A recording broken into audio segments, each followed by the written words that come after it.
Todos os anos, mais de 2 bilhões de toneladas de concreto armado são usados em construções em todo o mundo. Imagine que pontes inteiras desabam porque o aço lá dentro enferruja como um carro abandonado na chuva. Na China, mais de 500 mil pontes enfrentam esse inimigo silencioso, a corrosão. Se você colocasse todas as barras de vergalhão enferrujadas em uma linha, elas dariam 3 voltas ao redor do Equador. Como um material transparente usado em pranchas de surf se transforma na espinha dorsal de arranha-céus? Como a fibra de vidro está substituindo o aço que dominou a construção por 150 anos? Fique até o final, você vai descobrir por que o vergalhão de fibra de vidro é mais forte que o aço, mas pesa 75% menos, e como a China está construindo uma infraestrutura à prova de ferrugem que vai durar 300 anos.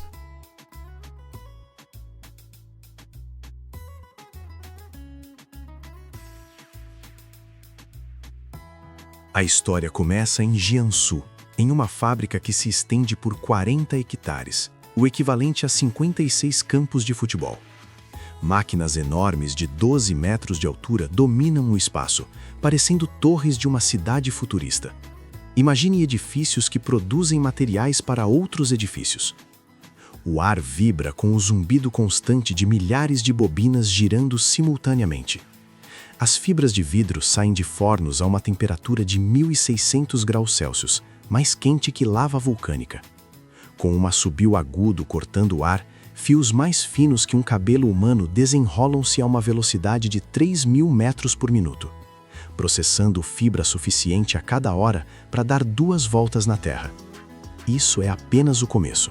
Esses fios invisíveis vão se transformar na estrutura que sustenta cidades inteiras.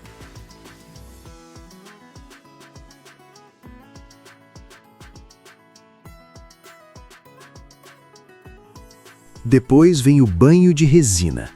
Tanques enormes de 15 metros de comprimento contêm resina epóxi, um líquido dourado que flui como mel espesso.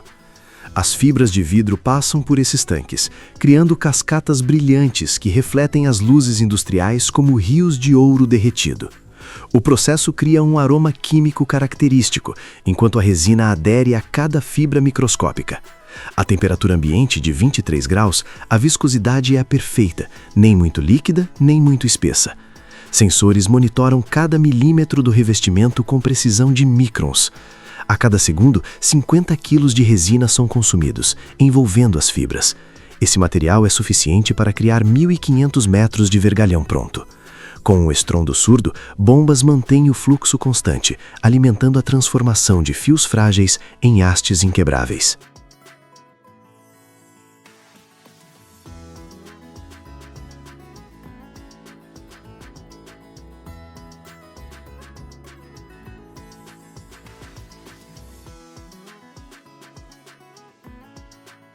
Depois disso, entram em ação as máquinas de trançar. Centenas de bobinas giram em padrões hipnóticos, como um balé mecânico com precisão milimétrica. As fibras impregnadas com resina se entrelaçam, formando estruturas espirais que maximizam a resistência. Imagine tecelões robóticos criando músculos de vidro. O som é ensurdecedor, um coro de motores sincronizados ecoando no peito. Cada máquina emite um ronco contínuo, enquanto as bobinas fazem 3.000 rotações por minuto.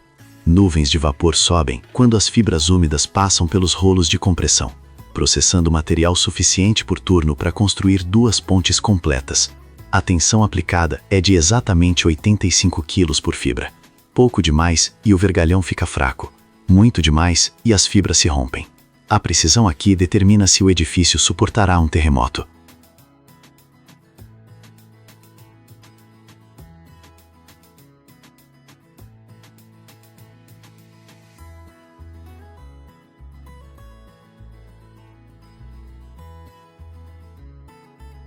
Em seguida vem o forno de cura, o coração do processo. As hastes entram em túneis de 25 metros que brilham com luz infravermelha. A 180 graus Celsius, as moléculas de resina se entrelaçam quimicamente com as fibras de vidro. Esse processo, como a sarpão, mas em nível molecular, cria a força lendária. As hastes avançam lentamente, permanecendo exatamente 12 minutos dentro do forno. Sensores a laser medem a temperatura em 200 pontos diferentes a cada segundo.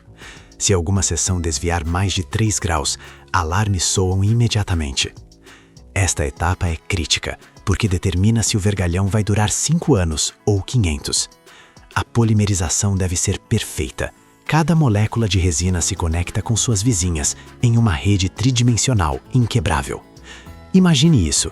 Milhões de cadeias moleculares formam uma armadura invisível que nunca vai enferrujar.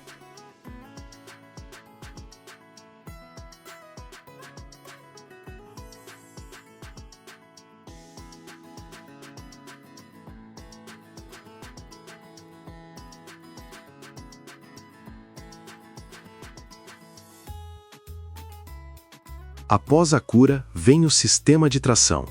Rolos gigantes de 3 metros de diâmetro, como rodas de trem, puxam as hastes com uma força controlada de exatamente 2.000 quilos. O rangido rítmico dos rolos marca o pulso da produção. A uma temperatura de 90 graus, as hastes ainda estão plásticas, mas já têm sua estrutura molecular final. Os rolos aplicam texturas superficiais, saliências e sulcos que permitem ao concreto aderir perfeitamente. Sem essas marcas, as hastes deslizariam dentro do concreto como palitos na manteiga. As hastes saem quentes, mas duras, esfriando gradualmente ao ar. A cada minuto, 40 metros de vergalhão pronto saem do sistema. É um balé industrial, onde física e química dançam sincronizadas. Qualquer erro e meses de trabalho de construção podem ser perdidos quando a estrutura falhar.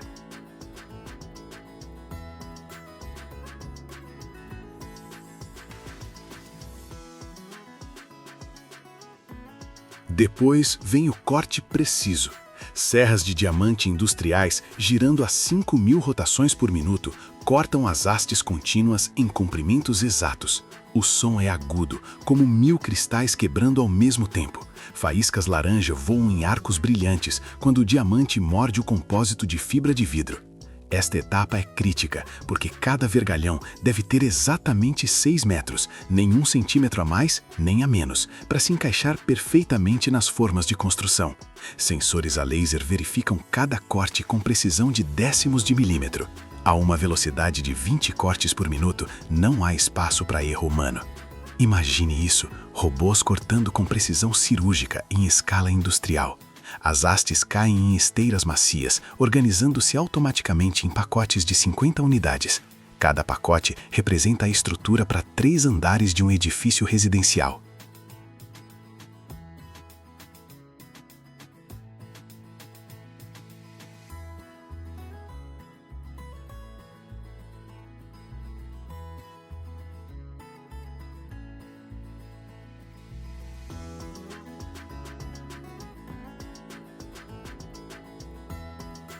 Após o corte, vem o controle de qualidade final.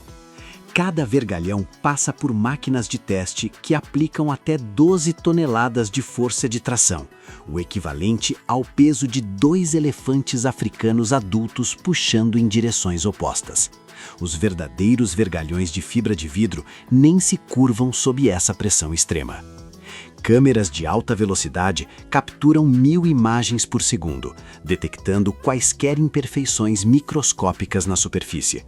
Raio-X penetram no material, verificando a distribuição uniforme das fibras, como radiografias médicas, mas para materiais de construção. A temperatura ambiente de 20 graus, as propriedades devem ser ideais. Esta etapa é crítica, porque um vergalhão defeituoso em uma ponte pode causar um colapso catastrófico. Os que não passam são rejeitados, menos de 1% do total. Os aprovados recebem códigos QR gravados a laser, que rastreiam cada detalhe de sua produção.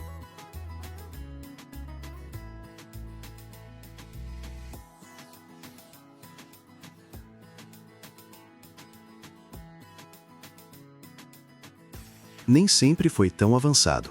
Ainda em 1950, quando as primeiras pontes modernas da China estavam sendo construídas, o aço era o único material disponível. Essas estruturas começaram a enferrujar em 10 anos. Umidade e sal atacavam sem parar. O colapso da ponte Qijiang em 1999 tirou 40 vidas, quando vergalhões de aço corroídos cederam.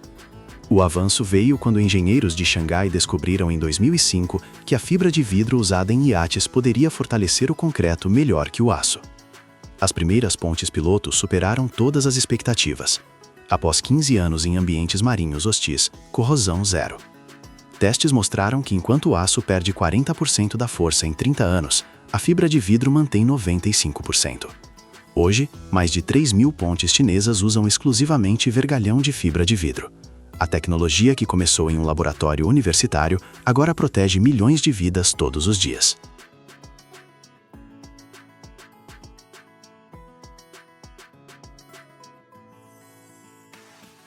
As emissões de carbono diminuem em 32% em comparação com a produção de aço tradicional, o equivalente a tirar 3 milhões de carros das estradas a cada ano. A energia necessária é 60% menor, porque não requer fornos gigantes a 2.000 graus que o aço exige. A indústria economiza mais de 22 bilhões de dólares anualmente em custos de manutenção. Pontes com vergalhão de aço precisam de reparos a cada 15 anos, mas as de fibra de vidro permanecem intocadas por 300 anos. Os custos iniciais de construção são 25% mais altos, mas a economia a longo prazo é astronômica. Então, aqui está o segredo prometido. A fibra de vidro tem uma resistência à tração 70% maior que o aço, mas pesa apenas 1/4. Isso significa que você pode construir mais alto, mais longo, mais ousado, sem o peso morto que limita o aço. A condutividade térmica é quase zero, então ele não expande nem contrai com a temperatura. Adeus às rachaduras sazonais que destroem calçadas. De fibras microscópicas derretidas a 1.600 graus até hastes prontas que suportam toneladas de pressão, o ciclo se completa. Nada desaparece, apenas se transforma em infraestrutura que desafia o próprio tempo.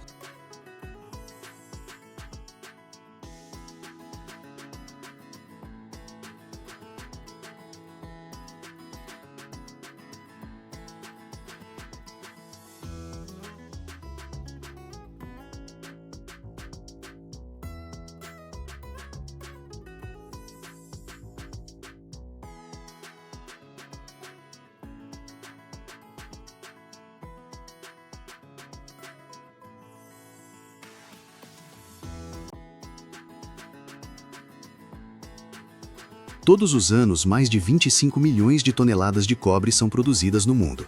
Mas apenas uma pequena fração desse metal passa pela seleção mais rigorosa, para a criação de cabos para o metrô de Dubai, onde a areia derrete e a tecnologia não tem direito a erros. Aqui, debaixo do deserto, o cobre passa por um caminho desde o fogo incandescente até fios ultra-finos, que sustentam o império da eletricidade. Como exatamente o cobre se transforma nos nervos da metrópole? E o que esconde a fase final de produção, sobre a qual nem os engenheiros falam? Assista até o final e descubra o segredo que não contam nem nas fábricas.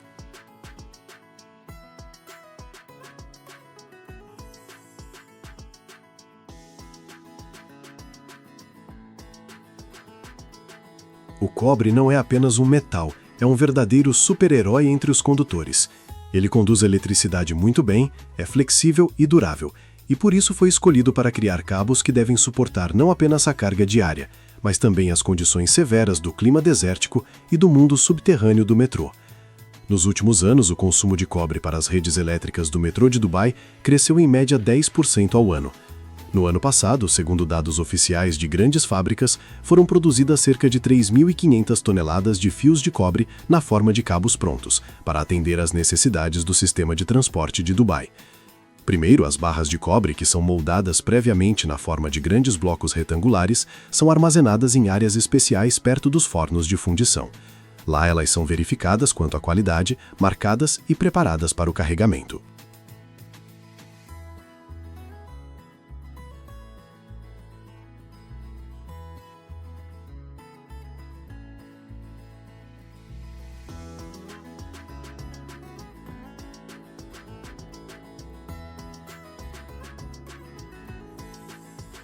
Para mover as barras pesadas, usam-se empilhadeiras potentes, grandes guindastes ou sistemas de esteiras especiais. Por exemplo, uma empilhadeira se aproxima da barra, levanta-a nos garfos e a transporta cuidadosamente até a zona de fundição. Os próprios fornos, aquecidos a temperaturas muito altas, têm portas de carregamento ou mecanismos que se abrem para receber o material. Durante o carregamento, costumam-se usar sistemas de guindastes com ganchos ou garras magnéticas que seguram as barras e as baixam cuidadosamente no forno. Graças a sistemas automatizados, o operador controla o processo por meio de monitores e joysticks, coordenando os movimentos da máquina sem contato físico direto com o metal. Isso garante a máxima segurança para a equipe. Todos os trabalhos seguem um regime tecnológico rigoroso para manter a ordem correta de carregamento para o derretimento uniforme do cobre.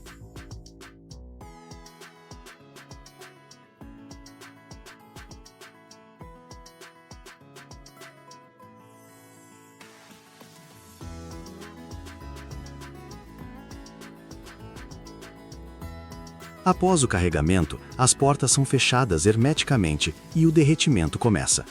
Todo o processo é organizado de forma a minimizar as perdas de metal e garantir o funcionamento contínuo da fábrica. A temperatura nesses fornos atinge várias centenas de graus Celsius, lembrando uma verdadeira lava vulcânica que emite uma luz brilhante e um calor incrível. O cobre derrete lentamente, transformando-se em um líquido espesso e brilhante que flui como um rio em canais de metal. Esse metal derretido é o início de uma nova forma de vida para o cobre, pois em breve ele se tornará não apenas uma peça bruta de metal, mas uma verdadeira artéria para a eletricidade. O fluxo de cobre líquido é direcionado para moldes especiais, onde ele endurece e esfria rapidamente, formando longas hastes ou vergalhões, os futuros fios. Esses vergalhões têm uma espessura considerável, muito maior que a de um lápis comum.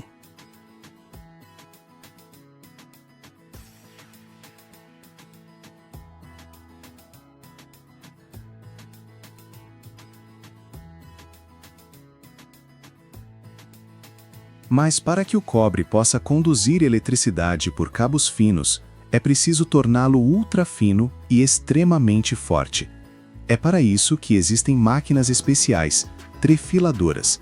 Suas pinças de tração potentes agarram firmemente a haste de metal e a puxam através de pequenos orifícios que diminuem gradualmente. Esse processo parece com alguém esticando massa para fazer um fio longo e fino. Graças às trefiladoras, o cobre se torna ultra fino. De uma espessura de alguns milímetros, o fio se transforma em fios finos de alguns décimos ou até centésimos de milímetro, quase transparentes. No entanto, apesar disso, eles permanecem incrivelmente fortes e capazes de suportar alta corrente elétrica e centenas de quilômetros de instalação. O processo de trefilação acontece em várias etapas.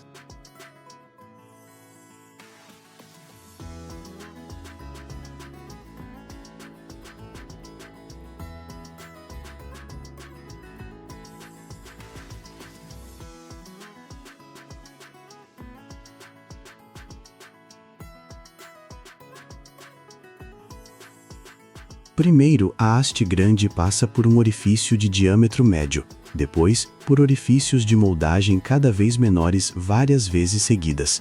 Isso permite não apenas reduzir o diâmetro do fio, mas também tornar sua superfície externa perfeitamente lisa, sem rachaduras ou irregularidades.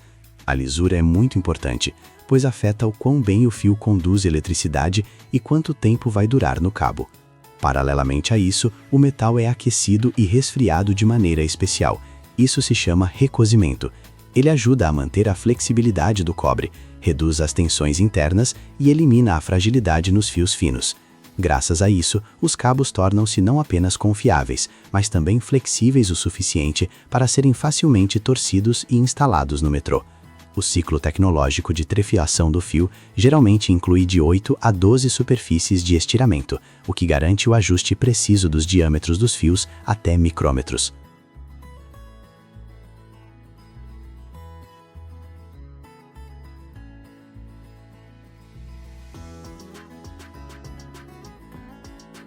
Ao mesmo tempo, o coeficiente de aproveitamento de material útil chega a 95%, e os resíduos são majoritariamente reciclados de volta ao ciclo de produção. Primeiro, cada fio é cuidadosamente coberto com uma camada de material isolante, geralmente plástico, polímeros ou misturas especiais de borracha. Esses revestimentos criam uma barreira forte que evita curtos-circuitos, Protege os fios da umidade, poeira e danos mecânicos. O isolamento é aplicado uniformemente com a ajuda de mecanismos semiautomáticos, onde o fio passa por bicos com material derretido. Essa camada esfria e endurece rapidamente. O material isolante que cobre os fios de cobre é composto por misturas modernas de polímeros, capazes de suportar uma faixa de temperatura de -40 a +90 graus Celsius e manter a elasticidade mesmo em condições de alta umidade. O gasto com materiais isolantes representa aproximadamente 30% do peso total do cabo.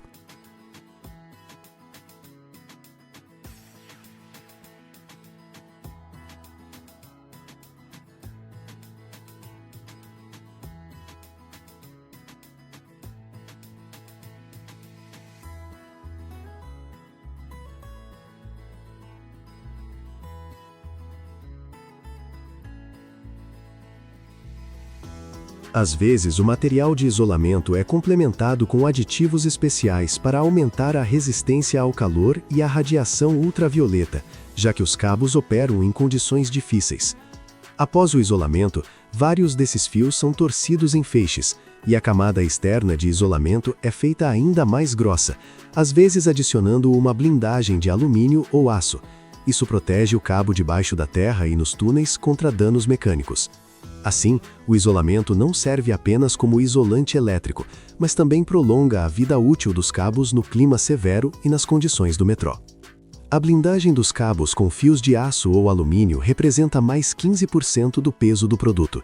Isso adiciona ao cabo não apenas resistência mecânica, mas também melhora a proteção contra interferências eletromagnéticas, o que é especialmente importante nas estações de metrô com grande quantidade de equipamentos técnicos.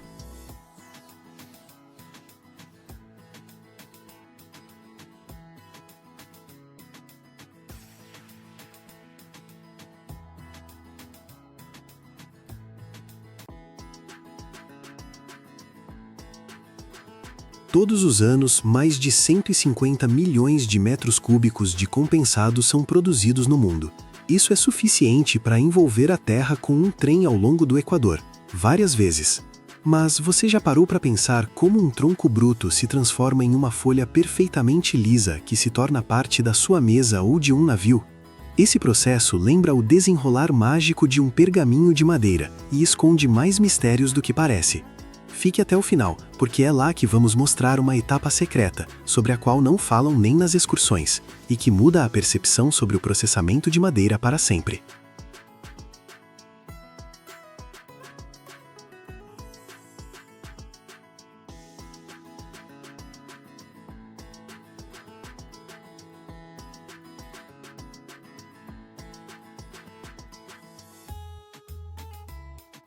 Tudo começa na floresta, onde as melhores amostras são selecionadas para a produção de compensado.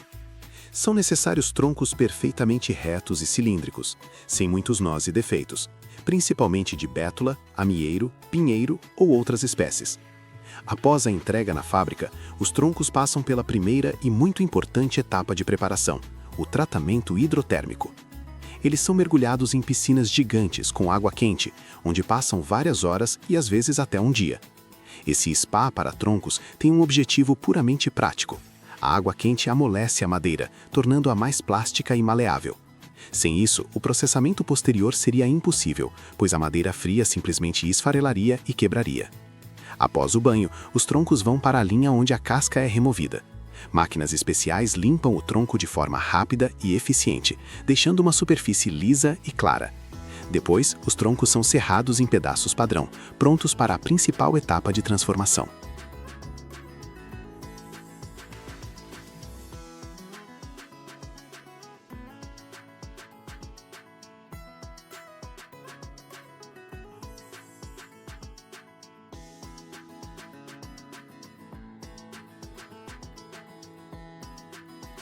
O coração de todo o processo de produção de compensado é o torno desfoliador. É aqui que acontece algo incrível, que contradiz nossa ideia comum de trabalhar madeira. O tronco preparado, preso nas duas extremidades, começa a girar em alta velocidade em torno de seu eixo.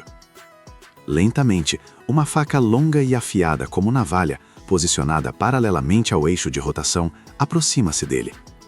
Cortando a madeira, ela começa a retirar não serragem, mas uma fita contínua e ininterrupta com espessura de apenas 1 ou 2 milímetros. Parece com desenrolar um rolo gigante de papel toalha. A máquina literalmente desenrola o tronco, como um pergaminho antigo, transformando o cilindro volumoso em uma fita plana e longa. Essa fita é chamada de lâmina ou folha de madeira.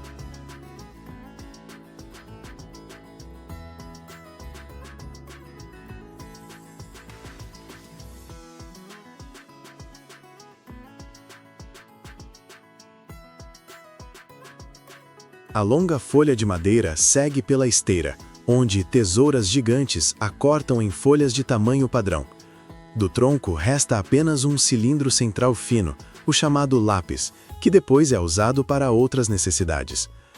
A folha recém-produzida contém muita umidade, que é a inimiga da resistência e estabilidade do futuro compensado. Por isso, a próxima etapa obrigatória é a secagem. As folhas são colocadas em câmaras de secagem longas e de vários níveis. Dentro delas, como em prateleiras de um armário gigante, as folhas se movem lentamente pela esteira, enquanto o ar quente sopra intensamente sobre elas de todos os lados. A temperatura e a velocidade do ar são rigorosamente controladas para secar a folha uniformemente e evitar rachaduras ou empenamento. Em alguns minutos, das folhas úmidas e flexíveis, saem peças leves, um pouco frágeis e perfeitamente secas, prontas para a colagem.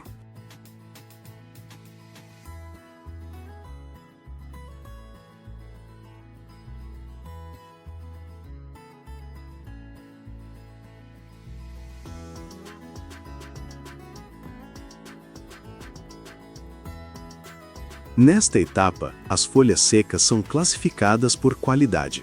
Depois, elas passam pela máquina de aplicação de cola. Rolos especiais, mergulhados em um banho com cola sintética, geralmente à base de resinas fenolformaldeído ou ureia, aplicam em um lado de cada segunda folha uma película uniforme e pegajosa. Aí começa o processo de formação do pacote. Uma folha seca é colocada na mesa.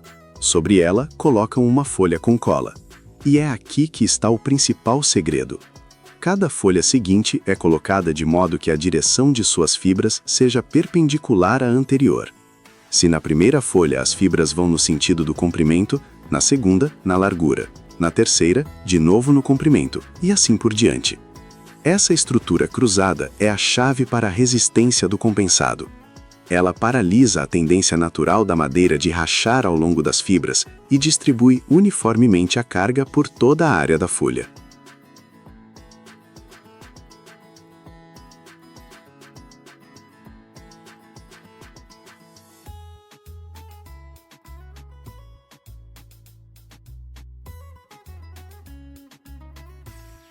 É por isso que o compensado é igualmente forte em todas as direções. O número de camadas no pacote é sempre ímpar, para que a estrutura seja simétrica e as camadas externas tenham a mesma direção das fibras. Os pacotes formados vão para a área mais potente da produção, a prensa quente. É uma estrutura gigantesca de vários andares, entre cujas placas são carregadas simultaneamente várias dezenas de futuras folhas de compensado. Quando a prensa está carregada, as placas começam a se fechar. Com uma força enorme que chega a dezenas de quilos por cada centímetro quadrado, as placas comprimem os pacotes, transformando-os em briquetes densos e finos. Simultaneamente, as placas aquecem até a temperatura de 150 graus Celsius. Sob a ação de alta pressão e temperatura, a cola polimeriza, penetrando nos poros da madeira e unindo as camadas para sempre em um monólito único e incrivelmente forte. O processo de prensagem dura alguns minutos, após o qual nasce a placa de compensado pronta.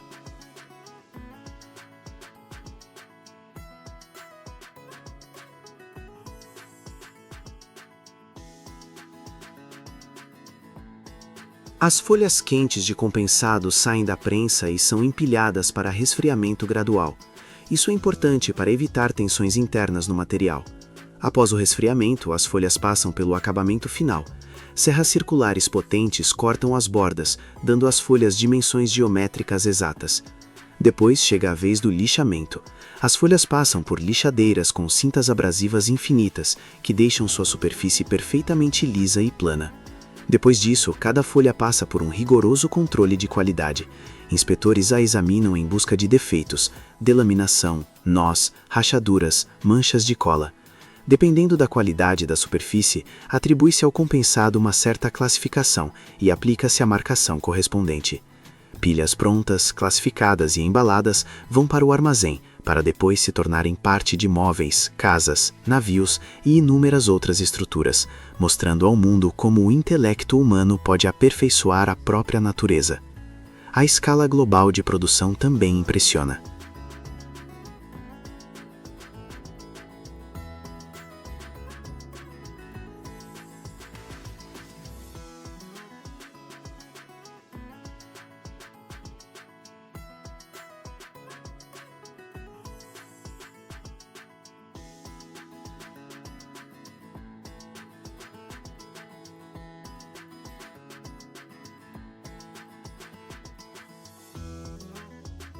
Anualmente, produzem-se no mundo mais de 150 milhões de metros cúbicos de compensado.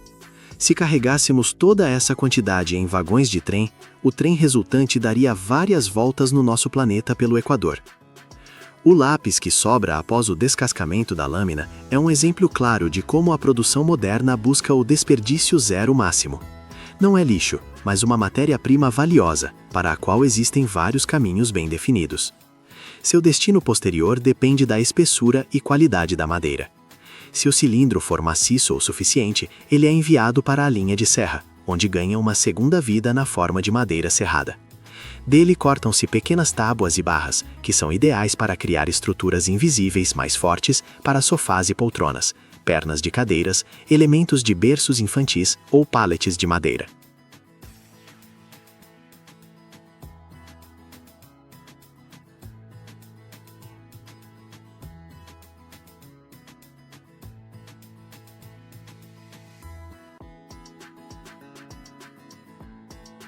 A cada segundo, mais de 100 petabytes de dados são transmitidos no mundo, e quase toda essa informação corre não por satélites, mas debaixo da terra, através de um fio da espessura de um fio de cabelo. O cabo de fibra ótica é o herói da era digital, transmitindo 99% da internet. Mas como criar algo tão fino que pode dobrar 90 graus e não perder nenhum bit? O que há dentro desse fio de vidro e que segredo ele esconde? Assista até o final e você descobrirá por que a verdadeira internet começa não com Wi-Fi, mas com fogo em um forno de vidro.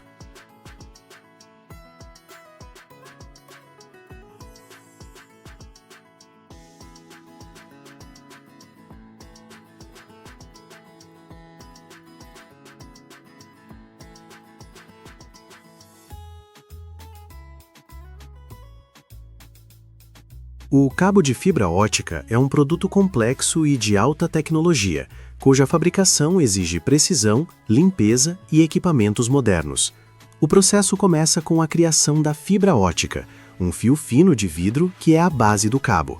Para isso, usa-se vidro especial de alta pureza, feito de dióxido de silício, que tem um nível extremamente baixo de impurezas. A produção começa com a preparação da pré-forma, um tarugo de vidro grosso com diâmetro de cerca de 20 ou 30 centímetros, fabricado pelo método de deposição química de vapor. Essa pré-forma tem a estrutura e a composição ideais para o estiramento posterior. Em seguida, a pré-forma é aquecida a uma temperatura de cerca de 2000 graus em um forno especial, onde se torna plástica e pronta para o estiramento. Dela é puxado um fio fino com diâmetro de aproximadamente 125 micrômetros, isso é cerca de 800 vezes mais fino que um fio de cabelo humano.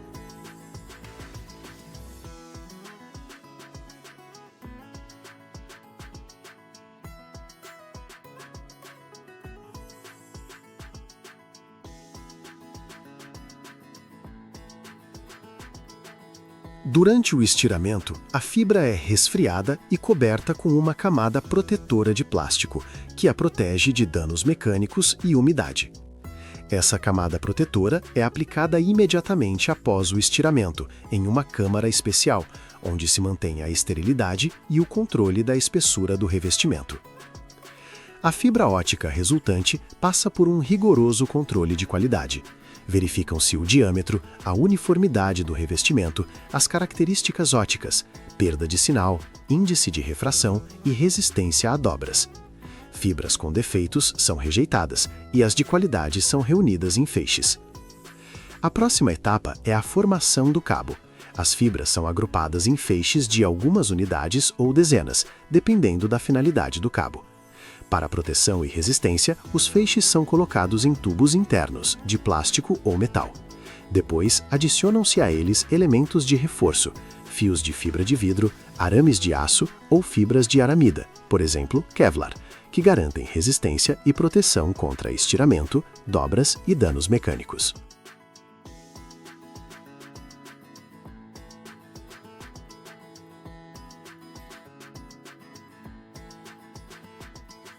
Depois disso, todos os elementos são colocados em uma capa externa, uma camada grossa de plástico que protege o cabo da umidade, ultravioleta, produtos químicos e variações de temperatura. Para instalação em condições difíceis, por exemplo, debaixo da terra ou debaixo d'água, usam-se camadas blindadas adicionais, fitas metálicas ou tubos que protegem o cabo de danos mecânicos e roedores. A produção de cabo de fibra ótica acontece em linhas automáticas especializadas.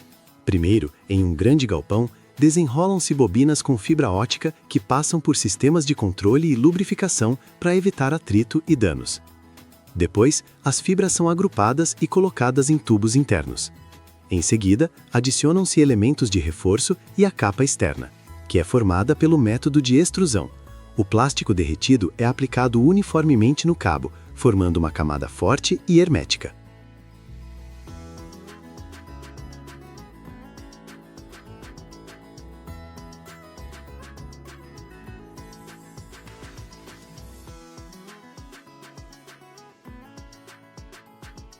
Após a formação do cabo, ele é testado quanto à resistência, flexibilidade, resistência à umidade e mudanças de temperatura. Verificam-se as características óticas, perda de sinal em diferentes comprimentos de onda, resistência a dobras e cargas mecânicas. O cabo que não passa nos padrões é rejeitado ou enviado para reprocessamento. O cabo pronto é enrolado em grandes tambores, que facilitam o transporte e a instalação. A produção de cabos de fibra ótica é uma combinação de processos químicos, físicos e mecânicos, que exigem alta precisão e controle em cada etapa. É por isso que tais cabos garantem a transmissão de dados ultra rápida e confiável, que está na base da internet moderna, telecomunicações e tecnologias digitais.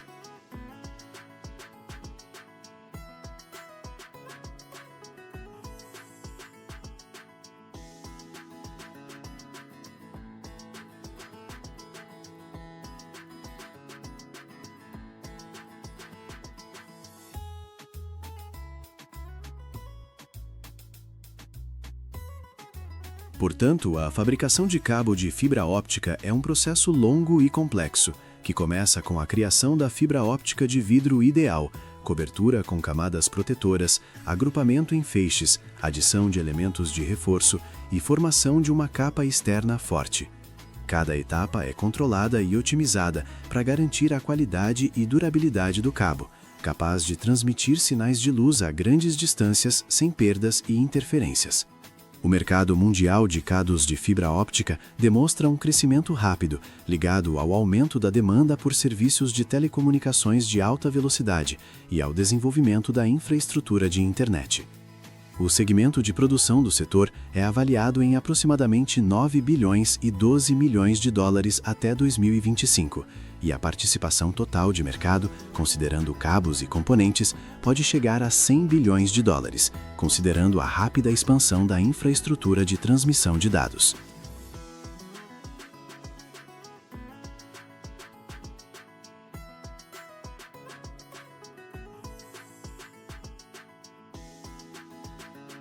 A demanda por cabos de fibra ótica é sustentada não apenas pelo setor de telecomunicações, mas também por redes corporativas, data centers, sistemas de vigilância por vídeo e até equipamentos médicos.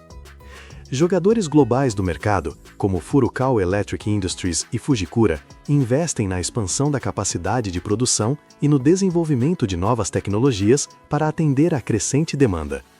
A produção de fibras óticas e cabos tornou-se mais concentrada. Algumas grandes empresas controlam uma parte significativa do mercado, o que contribui para o aumento da qualidade do produto e a redução do custo de produção. Este é o herói das telecomunicações modernas, que transmite mais de 99% de toda a informação no mundo.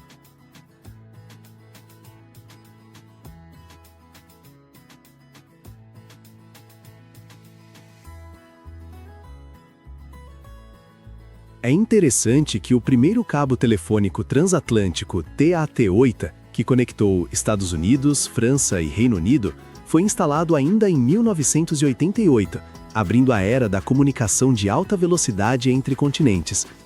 Esse cabo substituiu centenas de pares de fios de cobre. Afinal, uma única fibra óptica pode transmitir informação equivalente a 600 pares de cobre. A invenção da fibra óptica com baixas perdas em 1970 foi um verdadeiro avanço. Ela podia transmitir 65 mil vezes mais informação do que o fio de cobre tradicional. Isso significa que as redes modernas funcionam com tecnologias que antes pareciam ficção científica. É graças a esse guia de luz que hoje temos internet 5G, que é mais de 100 mil vezes mais rápida que as primeiras redes. Mais um fato curioso: as fibras ópticas são tão finas e flexíveis que podem ser dobradas em um ângulo de 90 graus, sem perda de sinal, se for uma fibra multimodo com perfil gradiente.